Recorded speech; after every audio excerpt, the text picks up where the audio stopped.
I can put my hope in him because I value his ideas and that he's sharing them, and even if they don't win. And I just feel like it's such an important thing because people don't want to like even hear ideas. They don't think that candidate has a chance of winning. You know, there's plenty of people that just think it's third party doesn't work, or it's risking something, or risking democracy. But it's just about hearing ideas, and if enough of us can like be on that same page. Um, so it also the Kennedy history of the prominent people being taken away from us. It's like really hard emotionally to want to give that kind of love to a Kennedy with so much risk. First thing, like, may not win. And then the second thing, like, what if he does? And then he follows in the footsteps of his uncle and dad.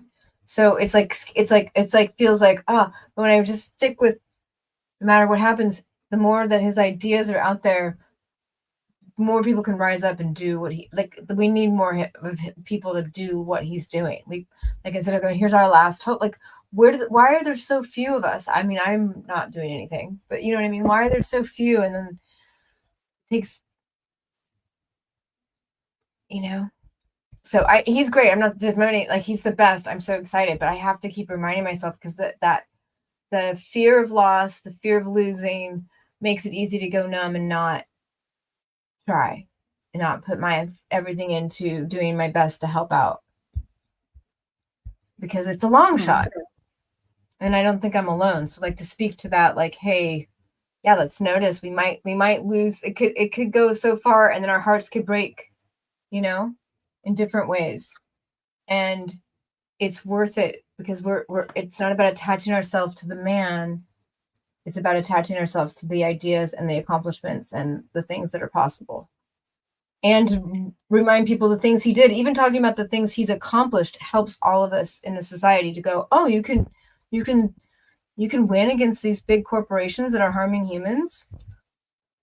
Mm-hmm. Yeah. And you know, I think we have to remind ourselves that, like, you know, when I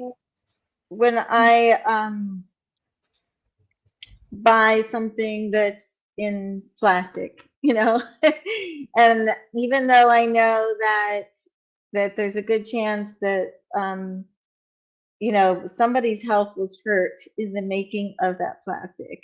Um, like the one time, you know, not much of an impact. One person, I stopped doing it, I'm not much of an impact. But like if you know, millions of people stopped doing it, that would be a much bigger impact. Yeah. But each one of those millions of people has to make the decision to do it. And it's kind of like that with this. We like if we do the same thing we did with the other independent candidates in the past, and we go out of fear that they're going to sway the vote, then the same thing will happen that has in the past, and they will just sway the vote. But if all of the millions of people that love RFK step up and vote for him, I totally believe he can win. Totally. There's a lot of people that are kind of wild cards, like throw it, like they'll throw in the wild, they'll vote for the underdog, or like, I mean, some people have fun voting for like a Jesse Ventura, or they don't have to know anything about it, but if they know enough about RFK to go, like, he's like being forced out, they don't let him in, like they won't let him debate, like they wouldn't let him run the primary in the DNC, you know, like a lot of people on the day might just go, oh, but the same kind of people who voted for Trump in 2016, they were like, oh, let's see what happens, you know? Can't hurt. That's what I know. A lot of the thought was like, it can't get any worse, because everything's always been so. Yeah, I agree. Yeah. So it's kind of that kind of thing is possible with RFK. Like on the day where they weren't even thinking of voting for him, just like, oh, why not? You know, they're not really attached to their candidate on either side. There are a few that are, but those are all like the extremes. So I mean, I'm talking about like my in-laws. I thank you, RFK. I thank you for stepping up. I thank you for putting yourself in the ring. You didn't have to. I think that is such a great thing that you're doing for all of us, to put yourself out there and take a gamble, and to keep the energy of all the interviews you do and all the stuff that you do. It's amazing. Like, you work harder than anyone. It's so impressive. I want more people to find out about you, and they are all the time. And I'm watching all these RFK channels go viral. It's so cool. Like, seeing you getting interviewed on small channels. It's so cool. I love who you picked for vice president. I love that you guys are talking about soil. Oh, I'm here by myself and it's still recording. Excuse me.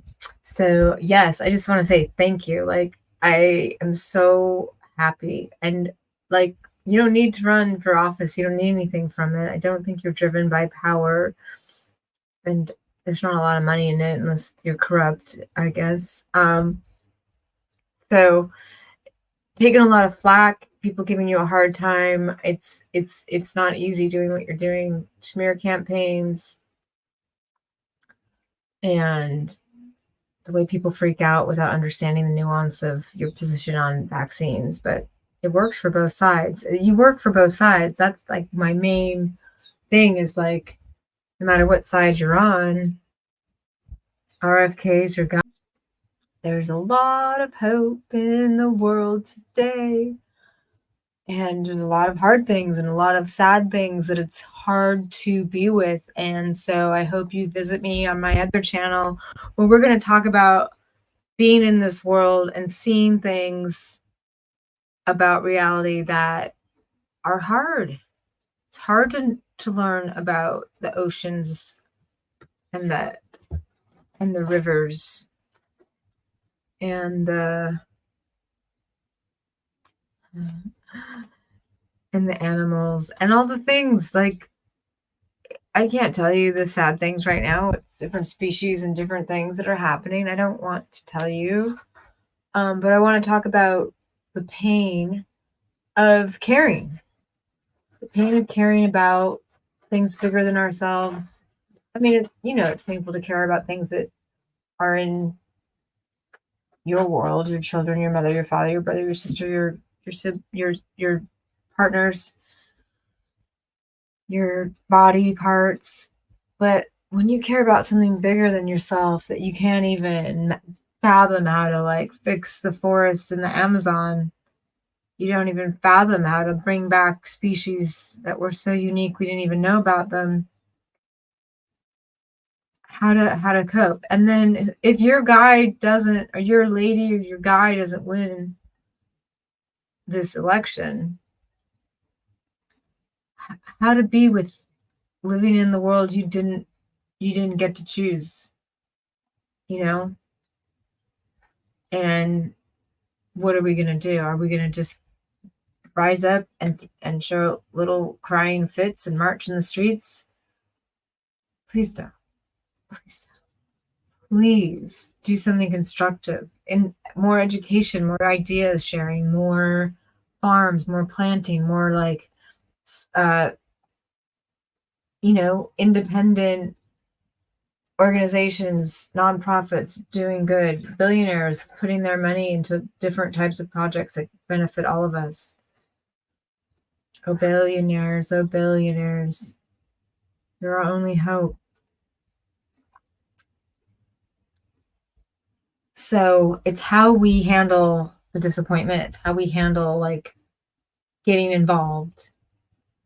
Because if we're afraid of getting hurt, in the sense of our team losing, or my ideas being rejected, or changing my mind even to having new ideas as I change and grow and get older, all of it. So why even play the game? Why even have an opinion that you might decide one day was wrong? You might change your mind. There's a lot there. And then what do you do with it? Do you go tell people that your way of seeing it is the right way and theirs is wrong? Do you go, hey, have you thought of this way, and feel it's very important to share, like I'm attempting to do on a YouTube right now. All of that. So combined with this political season, being with our emotional beings, with our hearts, our souls, with our how it feels to hear a particular group of people don't want another group of people to have equal rights. And to take that feeling and do something with it different than deciding that you're only going to talk to half of the country, or like this thing of like, I just won't be around people who think differently than me. Stop it. Stop it. How about be with people who think differently than you? Notice how you feel. And be with what it's like. And then what are the similarities we have? What's similar about us? How much of us really are on the same page? And how many of us want a cleaner world and not to be brainwashed about a corporate competition that they call climate change, of coal versus solar? To simplify it, it's there's more players. There's biofuels, there's wind energy, how they get the other electric from dams and all. I mean, they could call dam energy sustainable, but it's not good for the rivers. So it's all BS. The Green New Deal is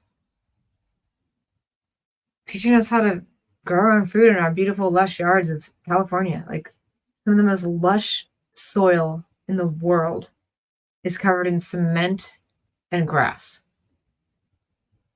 Some of the best valleys ever known for growing food. I like to make things up, but that's true. I mean, you can look it up, especially Silicon Valley. That valley is so rich, covered in cement, houses, fake lawns, or lawns.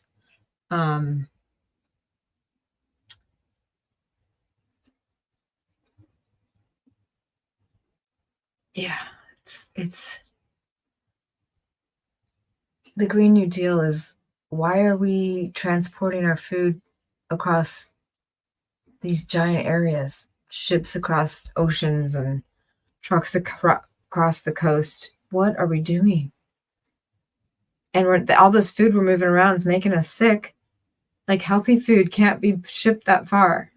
Healthy food isn't creating off-gassing fumes. And don't tell me that climate change is not man-made. Don't tell me all this stuff, okay? The temperature changes in a city when there's just cars driving around. You take the cars out, the temperature changes. We affect everything. Stop it. We're affecting the planet, whether you like it or not, whether that's all the story or some of the story, we are a part of it. You can't just spew tons of smoke into the air and go, it has no impact. Stop it. Stop it, stop it, stop it. Microclimates exist where humans come together all the time. We change the climate by just living in a place. And we could change it again by living in a place so simply. What are we doing? We're throwing away all of this food waste that could be put into our soils and to use to grow amazing food. What are we doing? We're filling up landfills with like packaging and food shit. And what are we doing? And then we're going to talk about the Green New Deal as if it's like solar versus coal. No. Green New Deal is, why isn't every government office, building, school, courthouse, library surrounded with some native plants? And then maybe a little micro farm with solar in certain areas on the roof, like here in California. instead of the government making deals with giant corporations to put solar farms far away from the homes and then charge us for the electricity that they've generated far away as it degrades over time, over space, and then call that capitalism when there's no free market, there's no competition. I can't get my electricity from any other cabled opportunity besides putting in some solar panels, which is sun dependent. Like I can't have 24-hour guaranteed electricity as lovely as the utility company. They're not running multiple lines. Oh, here's this brand and here's that brand. But that's fine. I get that. But don't call it capitalism. Call that a monopoly and regulate it and stop it being from, why is there profits? This is what's been going on forever. We look at urban sprawl as if like there's this whole American dream of housing. They made that up so that they could have a forever bill of these utilities. This is like, oh, we found water. Now we're going to build homes so we can charge them for the water forever. Oh, great. We're going to take this electricity from this super far distance and we're going to put it into this neighborhood so we can charge them for electricity forever. Let's just build these houses as fast and as cheaply as possible and put them together as close as possible so there's barely any room for the native plants to live. And then forever, you're beholden. You think you own a home, you're forever beholden to buying these utilities. The land is too small for anybody to dig a well. I'm sure it's illegal in most suburbs for you to try to find your own water. And that's fine. I like my running water and I like my electricity, but just don't call it capitalism. Don't tell me it's okay that that company makes the CEOs all those millions of dollars. Don't tell me that they have to do things because of the ticker tape that is scrolling on the bottom of the NASDAQ or whichever one it is, that they're making decisions based on the ticker tape. They're making decisions on how can we get more money from these individual home dwellers who followed the American dream and live in their own place. But as they get older and they own their home out, the thing that end game is utilities. They forever go up.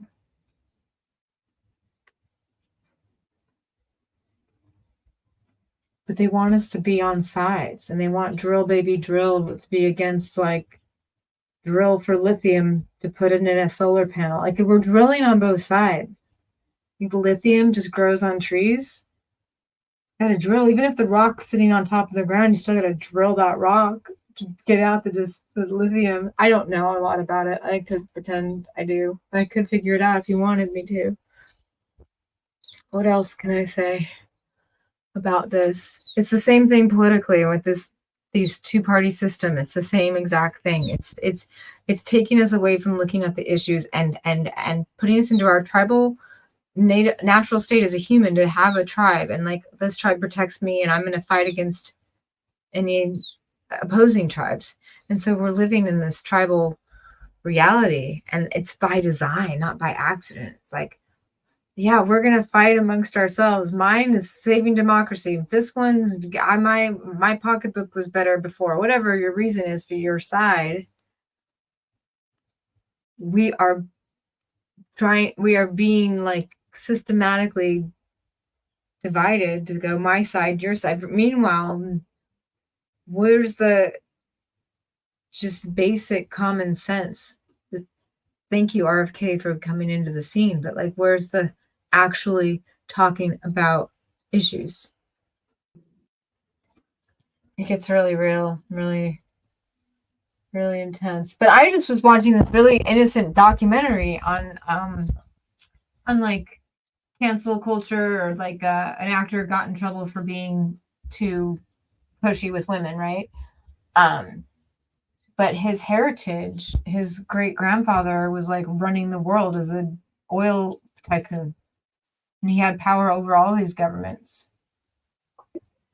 Oh, and I know I said some crazy things in the other one about the shooting, but I think I was right, and there's evidence coming out of what I said.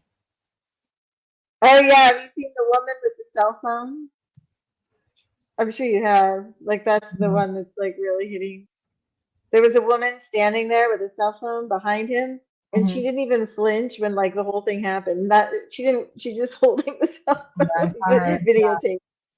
Yeah, totally. Well, everybody's like, with the one casualty, it was like, you don't, if you just want to, if you can just look at what these companies do, what the biggest militia in the world does, and who, that's the brother of Betsy DeVos that was in one of your videos. It's going to be put back in office that you shared. Her brother runs the biggest militia in the world. And if, I don't know, just from watching Homeland, like our agencies that we call the deep state, like the CIA and the FBI, they have packages, media packages ready, ready to go. And we have actual robots that look like humans now. For somebody to think like, oh, but what, like you couldn't have made it, like, just to pull the scene up. Like, I'm not saying they did it, but I'm just saying, like, that's not that, like, it's not that hard of a thing. It wasn't like 20 dead. You know what I mean? That would have been a lot harder. Like, one limp. And I read it's real. I'm so sorry. I'm not just. I find myself like, I just don't want to believe that they would sacrifice 2 lives to do that. Oh yeah. There was only one. There was a woman that died, but they also killed the shooter. Oh, the shooter. Yeah. 2 lives sacrificed for. I just don't want to believe it. My point is there were no. I don't want to believe a lot of the things that happen in this world. Yeah, but my theory isn't. My theory is nobody died. My theory is that it was all fake. The kid was in a BlackRock commercial. The guy who died probably worked for them. He had no, like, he has a resume and it stops. Like, maybe he was just chilling at home for the last 15 years. Or maybe he was involved in whatever stuff, like special ops and whatever. So are you saying that they actually didn't die? You think they didn't die? I mean, that's what I think is possible. Oh. That it was to get everybody, and it worked. It really worked. Trump got back a lot of followers. He got back a lot of excitement. He got his rally. There was nobody at that rally. People were getting we were watching it before anything happened for some random reason. It was entertaining us because they were interviewing people going in, going, "Oh, I came back because I was here like 4 years ago or 8 years ago, whatever one it was, I forget." And they're like, "It was so magical and amazing. There were 58,000 people, and I just wanted to feel that again."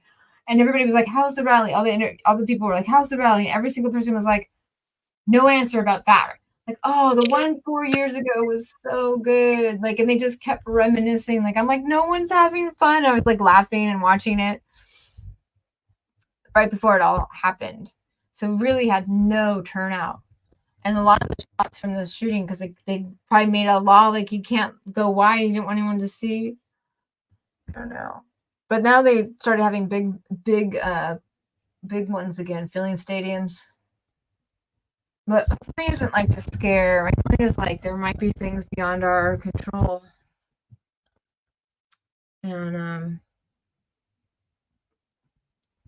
I don't want to fight those powers. Like, I want to pick them up. Like, okay, you can run the world, you can run the biggest militia, you can run the biggest company, but can you have a heart? Can you like try out new ideas? Can you think about the soil? Can you listen to RFK for a second? You have the means, you have the money, you could become a hero. What is all your wealth providing? Who is really happy?